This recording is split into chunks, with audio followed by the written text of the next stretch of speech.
Hello. Before we start today's episode, if you would like a condensed version of what I'm talking about in this podcast, go ahead and subscribe to the Perfectionist Guide. You can read the entire thing in 3 minutes or less. To access this, go to CourtneyLoveGavin.com/newsletter. Are you a bit of a perfectionist, type A, hyper performer? Then you know that having the audacity to see an ideal and bring it into reality while breaking generational habits of hustle can be tough, but it doesn't have to be. If you are ready to burn bright instead of burning out, to lead without losing yourself, and to enjoy the life you have worked so hard to create, then keep listening.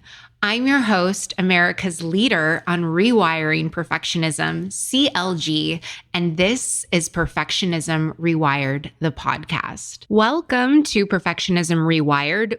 Today, we are continuing our conversation around holiday happiness hijackers, and we're talking about something that I am surprised I have not yet covered on this podcast because I coach on it with clients inside the Perfectionism Rewired Accelerator a couple days a week, if not every session. This tool, this distinction that I'm giving you in this episode, it's not only going to help you melt away all of the holiday frustration and fighting, but it's going to help you throughout your whole life. What are we talking about? The ultimate mind parasite, expectation. In this episode, I am going to be covering all the ways that expectation is causing disappointments and frustrations, and I am giving you the courageous antidotes to this victim mindset around expectations. By you learning this, you will remove 95% of the holiday stress expectations and fighting with your family. At least 95%. Yes, it is that powerful. What I love about this distinction is that it works equally wonderful in corporate and workplace environments as it does with your spouse. Expectations versus agreements. Companies pay me to go in and give half-day or full-day workshops to their executive teams. And when clients inside the accelerator will be having a fight with their spouse, when I share with them this distinction, they're like, my relationship has just improved so much from using this. So let's get into it. I first want to ask you if any of these statements sound familiar. These aren't things that you necessarily say to someone else, but they're things that you subconsciously probably catch yourself thinking. I expect my partner to make me feel wanted and desirable. I expect my kids to make me feel loved and appreciated. I expect my family to make me feel celebrated and worthy for bringing money home. I expect my employees to make me feel respected. Those are just common ones that I noted from sessions I coached yesterday. It feels shitty when expectations are put on us. No human being was put on earth to live up to the expectations of anyone else. A lot of clients inside the Perfectionism Rewired Accelerator will talk about how much expectations were put on them growing up from their parents about getting good grades and going to a certain school or getting married or being part of the family religion. And everyone agrees it's a really miserable situation. So when it comes to the holidays, an area where you have such an incredible opportunity. Well, I'm going to be sharing many opportunities that you can have, but the first example that I wanted to share with you of how you can use the distinction of expectations versus agreements is when it comes to someone staying in your house. Let's say your in-laws are staying with you over Thanksgiving. There's wet towels on the floor of the bathroom. Their clothes are sort of everywhere, like they put their jackets in the middle of the couch. When they get home, there's these little piles you notice in your house, and you believe as guests, they should be picking up after themselves. Now, that is not your in-laws' MO. You're just presuming that as guests, they should know this. This is a clear area where there is not a mutual agreement. There's an expectation. And that expectation is causing you to get frustrated and feel resentful and maybe being a little bit passive aggressive and snippy with them. Now, an alternative to this, to come into agreement and to have a holiday that is in harmony, is that a request can be made. This is something that you can do before, which we'll get into later in this episode, or you can do after. If it's before your in-laws are going to stay with you, you can ask them if, hey, can we talk about what it's going to be like when you come and stay with me? Or if they're there, you can say, hey, I have a request. And then your in-laws, let's say, hey, I have a request. Oh, hey, yeah. What is it, CLG? Hey, I have a request that when you're done in the bathroom, can you please either put the towels on this towel rack or put them in the hamper over here? Hey, I have a request. When you come home, can you please either take your jacket back to your room with you or hang it on this hook right here? A request can be made, and then the other person, they can agree whether or not they want to honor that request. Your in-law could be like, sorry, I have arthritis in all of my hands and it hurts too much for me to lift up the towel when it's wet and heavy. But once it's dry, I'll totally hang it up for you. If you guys both agree, you have made an agreement with each other. I was very specific when I was giving you those examples because a strong agreement is one that is specific. There isn't vagueness, and that you make some distinctions. A crappy agreement would be like, hey, will you be home for dinner? And then your in-laws that are staying with you say, yeah, sure, that's cool. And then they leave for the day. You're resentful because it's dinner time and they're not home yet. So let's say you didn't clarify at what time dinner was. At your house, you eat at 5, your in-laws, they eat at 8 p.m. Also, maybe let's say that when your idea of them being home for dinner is them actually being home and cooking with you and helping to set the table and to be out back grilling on the barbecue with you. Do you see what I mean? What are the expectations? And by you making that request, you give the other person the opportunity for you to be satisfied and for you to reduce so much conflict. And a great way, if you're new to this whole expectations versus agreement distinction, is you can say, when you make your request, would that work for you? A request is not an expectation that we're phrasing as a question. The steps that I outlined for you around an agreement is two people in their sovereignty and in their agency coming together, having a collaborative conversation. And a strong agreement is when specifics are identified so the other person knows what it is that they are agreeing to. It's a very calm, very simple tool for you to use. That hypothetical situation with the in-laws and leaving the wet towels on the floor, there's no frustration, there's no charge, like there's no hidden agenda, and there's no judgment. It's really just a genuine coming together for a collaborative solution. You might be thinking, CLG, it seems too simple. How could it be that easy? But here's the thing, it's not easy. It takes courage. What is easy is to just walk around all day with your head full of expectations and therefore disappointments. Because when you expect things, it puts the burden on other people to come through and live up to what you expect. And it's cowardly and it disconnects you from the true source of your inner power to communicate boldly, to shape events in your life with requests and agreements. Like, it is way easier to just expect that things are going to happen for you. And then when they don't, guess what you get to do?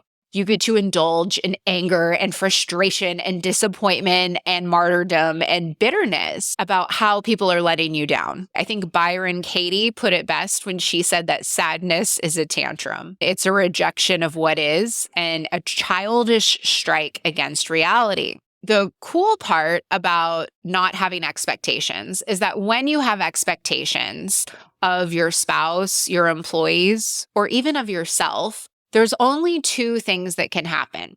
One, your expectations are met, which means that you feel nothing because it was what you expected. Or what happens is the other person doesn't live up to your expectations, or you don't live up to your expectations. That's something that is so super common with perfectionists, is that we set these sky-high expectations for ourselves, and then we don't measure up, and then we get severely disappointed with ourselves. There are a lot of very disappointed perfectionists in the world because of this toxicity called expectations. When you are approaching with an expectation, there's going to be some subconscious pushback or rebellion. A lot of us did this in our childhood. I know I did this. Like, I got my belly button pierced when I was like 15 because I was expected not to have any piercings on me. So of course I rebelled. When we put these expectations on ourselves, that's when our subconscious sort of wants to rebel against and will self-sabotage. At home, I see this with a lot of clients inside the accelerator where they are expecting things to be done a specific way, like a specific way that they like the dishwasher to be loaded. That can be a major source of conflict with their partner because we all know that it doesn't feel good to try and live up to someone else's expectations.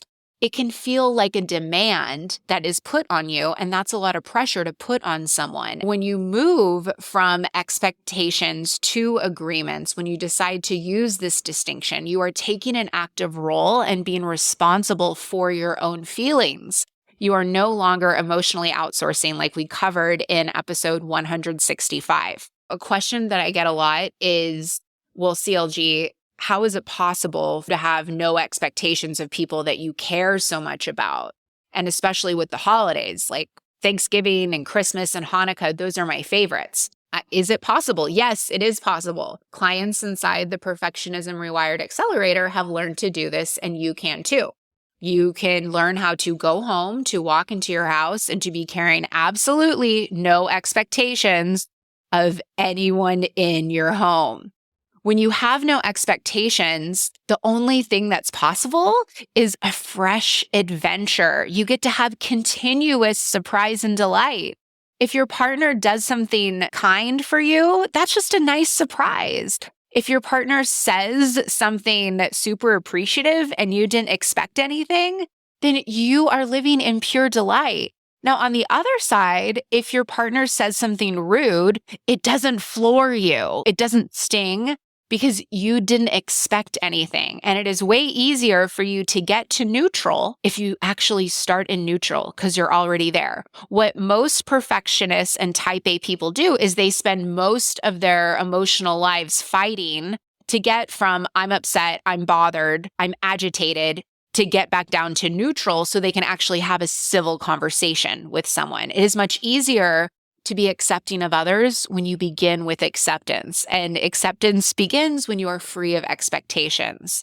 When you don't expect anything to begin with, you can flow with whatever happens during the holidays. The absolutely best part is your family and friends starts realizing that, hey, you're never disappointed in them. That gives them such freedom to relate to you in open and positive ways.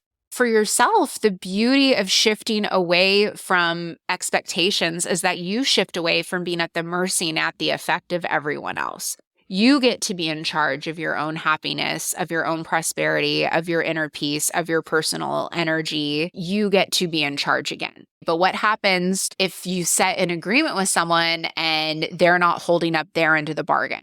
When someone's not living up to your expectations, that is guaranteed going to be a difficult conversation. You end up procrastinating and putting off that conversation.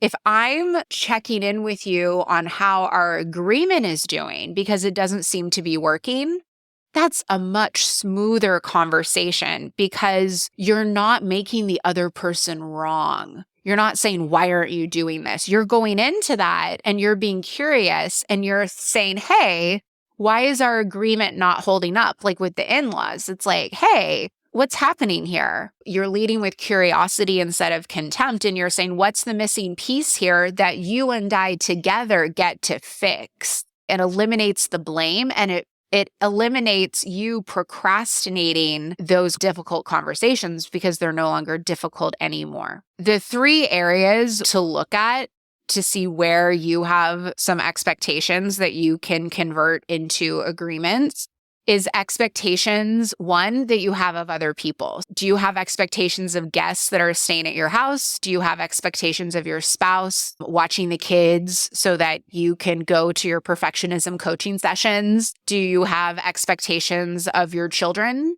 and them helping out around the house? The second way to look at expectations is, what are expectations that people might have with you that you get to be proactive and have the conversation with them into agreement? Maybe it's your extended family and how much time you're going to be spending with them. Maybe you're coming home for the holidays, you're traveling, and there's a lot of people that you want to see. There's an opportunity for you to get into agreement about what people are going to be seeing and how much time you're actually going to be spending at home. And then the last area is looking at where you have expectations with yourself. And instead of having those expectations, converting them into agreements and personal internal commitments. This is an exercise that I do with clients inside both the Perfectionism Rewired Accelerator and Perfectionism Optimized. Those are 2 one-on-one coaching programs that I offer. The client will list their disappointments. I'll have them make a list of people that you're disappointed in, and then also make a list of things that you're disappointed in, also you're disappointed in with yourself. And in this session, what we do, it's super fun, is we convert these disappointments into expectations. I get to show you that every disappointment in your life is coming from an expectation. We convert the disappointment into the expectation, find out what those were, and then we convert those expectations into agreements. And when we do that, life becomes creative and interactive. Now you have momentum instead of expectations and disappointments, because expectations and disappointments, that is just a victim's life. That is just a reaction life. And that is not what we're here for. Instead, you get to create agreements with yourself and have a life of momentum and fun and action where you can be really proud of yourself no matter what is happening, because you are no longer setting up these skyscraper expectations with yourself and feeling disappointed all the time. And in fact, you actually end up achieving way more by getting rid of your expectations altogether, which tends to blow my clients' minds. I invite you to check inside of your core 4 pillars, your person, your peace, your presence, and your prosperity, to do an inventory on the different areas where you have expectations that might lead to frustration, and to think about how you might transform those expectations into agreements. And if you want to take this learning deeper, if you want custom support for your own expectations versus agreements, and if you want to be able to ask questions, if you want to